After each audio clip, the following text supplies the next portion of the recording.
بسم اللہ الرحمن الرحیم۔ السلام علیکم۔ اسلام کے دشمن ٹرمپ کا سرزمین حرمین میں ناشتی تلواروں سے استقبال پوری دنیا کے منہ پر تماچا ہے۔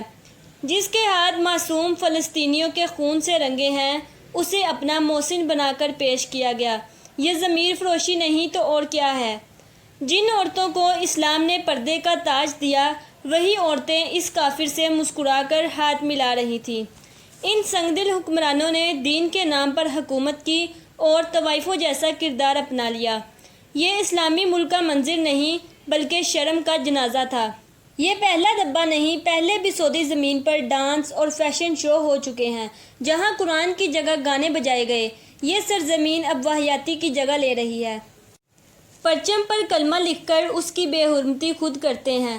پرچم کو ناچ، فحاشی اور کفار کی غلامی پر لہراتے ہیں۔ کلمے کو سرکاری لوگو بنا دیا اور اس کی روح کا جنازہ نکال دیا۔ یہ صرف توہین پرچم نہیں، توہین دین بھی ہے۔ جب قبلہ اول جل رہا ہے، بچے بھوک سے تڑپ رہے ہیں اور اس وقت یہ ظالم جشن منا رہے ہیں، اسلام کے نام پر لوگوں کی آنکھوں میں دھول جھونک رہے ہیں، ایسے حکمرانوں پر لعنت واجب ہے اور ان کی پیروی کرنے والوں پر بھی۔